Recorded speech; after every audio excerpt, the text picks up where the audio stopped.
Hi, so today we are going to be talking about Sheena's case study. And what I always want you to know and actually just really be aware of is, first of all, never compare to anyone's journey. But the second thing is, you don't really know what they've been struggling with before, what their general routine was.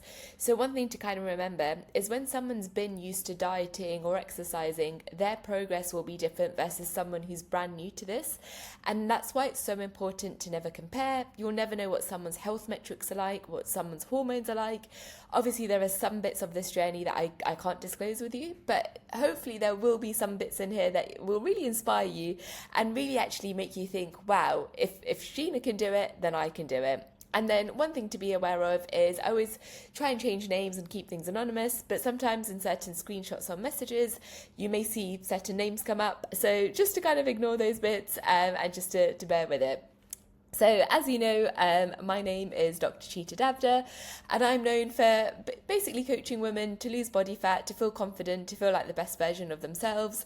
And as you also know, health and hormones is massive. So, if our body isn't healthy, if our hormones are imbalanced, it makes it a lot harder to lose body fat. And that's why that's the first thing we always want to try and fix.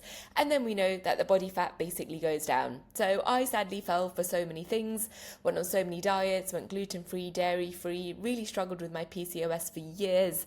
And then finally, when we found the Freedom Formula, we've then been coaching over 500 women following that same formula as well. So when Sheena first came to me, her journey is actually really interesting. So she actually started on the 8-week challenge, which is something that we run once a year as a group program. And I remember she was really hesitant. She kind of thought she knew what to do. She'd tried all these things. She felt like it was working. And then the day it officially started, she was like, actually, do you know what? I'm going to go for it. So when she first started, she was actually feeling quite overwhelmed. She was feeling stuck. At that point, she had one son, and little did she know it that all of her constant calorie counting, dieting, extreme calorie deficit had sadly really ruined her hormones. So from doing all of this, her periods were very irregular, but she didn't put two and two together. So at the point where she started, she was really stressed. She only had one child at the time. They were trying for another one, and then we managed to do that, which I'll go through after. And she was exhausted, really struggled with emotional eating, skipping meals, and it was tough. So her starting weight, I guess, after the second child, because that's the journey we're really going to be showing, was at 63 kilos. Waist measurement was 97 centimeters, and she basically just wanted to feel confident. She wanted to lose her post-pregnancy weight. She actually just wanted to feel control, and she was sick of not going to social situations. She was sick of just being anxious when it came to eating out, and she had a really strong why, which I won't disclose here, but it was massive.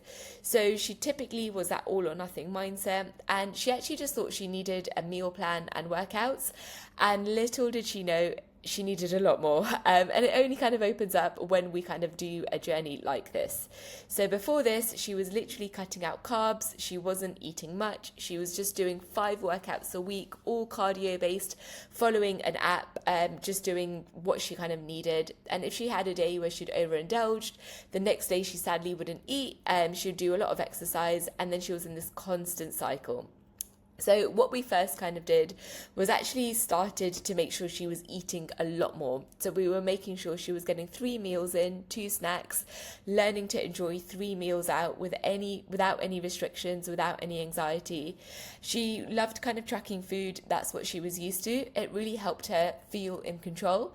So when someone feels like this, I never want to take that away from them, and we kept up with it. What was really hard for her to be aware of is she was used to kind of eating under 1,000 calories, and I put her on 1,800 calories to start with, and this was mentally really hard for her. She didn't understand. She'd always been told to be in a calorie deficit. She always thought it was 1,200 calories.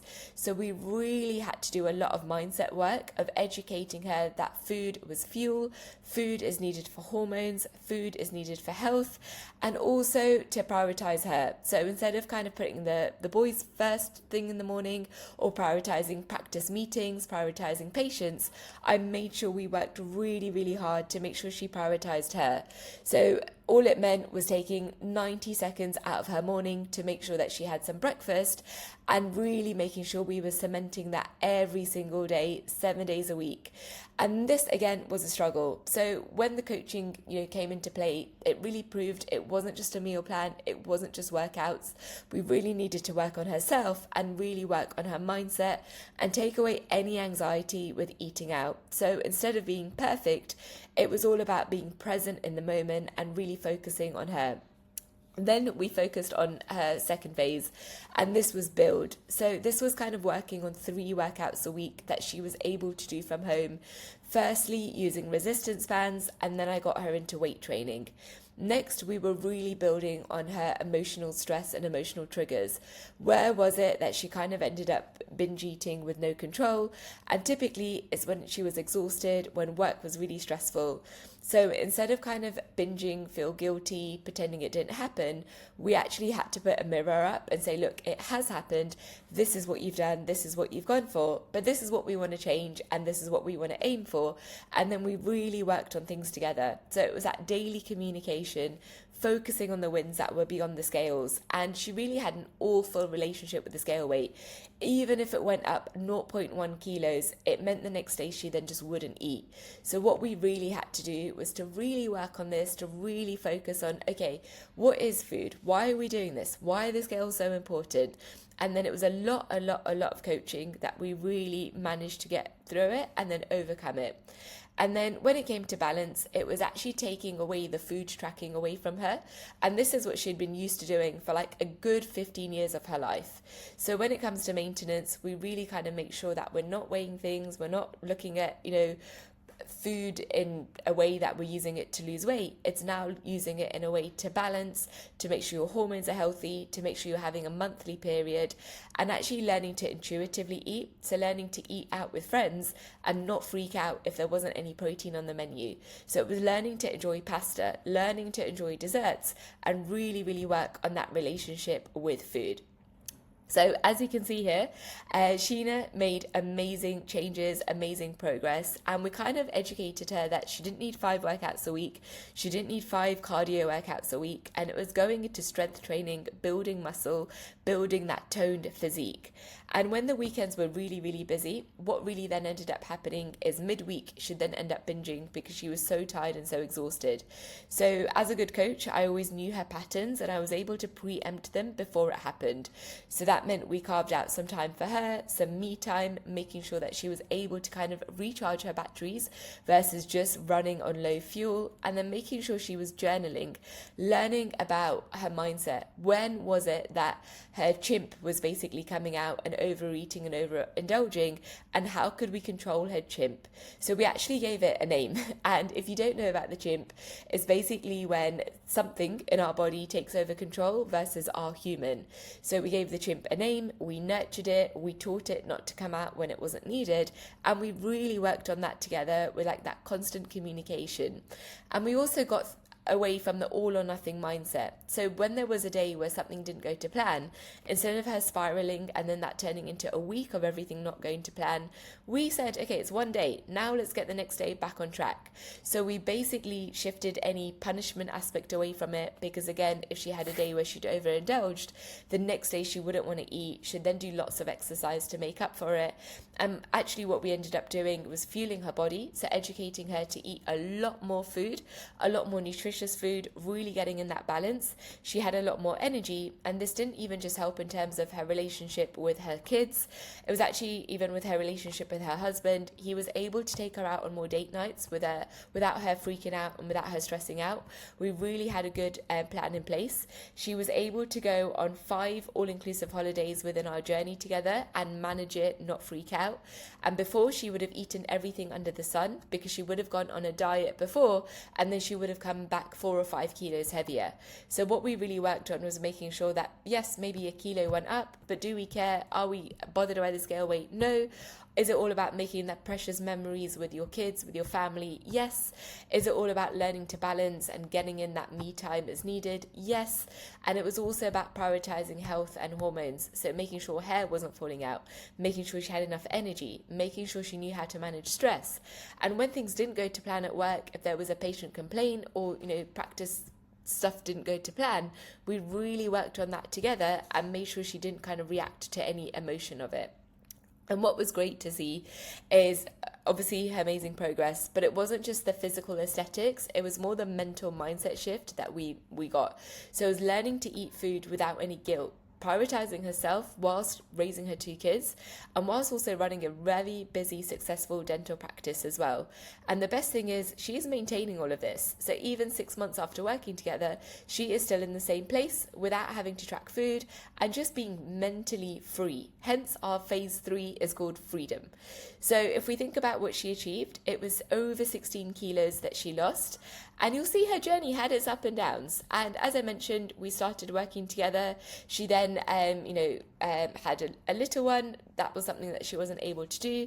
And then there were times where she was going off track. But instead of her shying away from me, instead of her kind of pretending it wasn't happening, we really worked on that together. And then we got to that final maintenance. So going from 63 kilos to around 47 kilos. And what was really important was kind of her realizing that this isn't just a 2-month journey.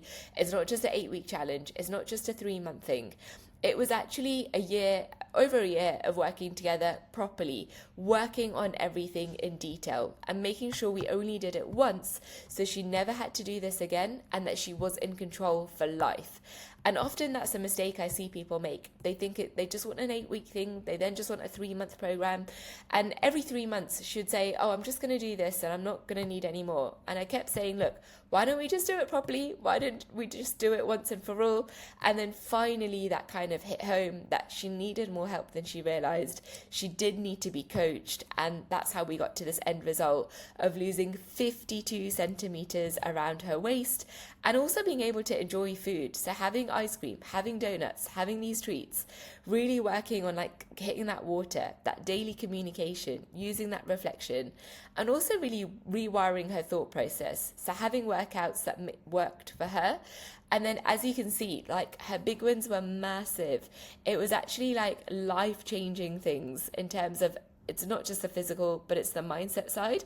And just actually knowing that we changed her life forever.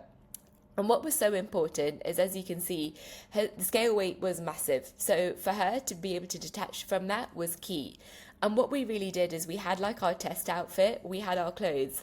We were seeing that the changes were happening. We could see that these same trousers were fitting. Here, the scale weight was the same, but the body looked really different. So it was a lot of education. Here you can see, she had to try the trousers on.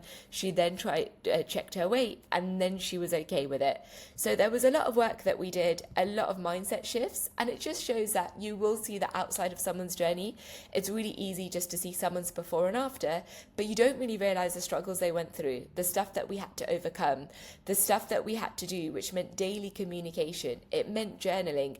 It meant watching the videos within the community, learning from Jen, who's our behavior change coach, and actually really learning to be aware of your limiting beliefs and then to overcome that. And that's something that I absolutely love doing. Yes, the physical change is massive, but it's actually kind of rewiring your thought process, rewiring what you've done for 10, 15 years by yourself, thinking that you have to be in a crazy calorie deficit, you have to do all of these workouts, when actually it's all about having something that's personalized for you, learning how your body reacts, and then learning to then get that end outcome. So really hope you enjoyed listening to Sheena's story. Hopefully you can see all the hard work that's gone into the background. It's been that back and forth of us working through it together, and then think about where she is now. So just wanted to share that with you. Really want that to inspire you. I never want you to compare and think, well, I'm not getting that result, but you'll see what work was put in the background in order to get there. So let me know your thoughts. Really look forward to hearing your thought process. And as you'll see, this is where she started, this is where she got to, but there was a whole massive shift that we worked on in the background.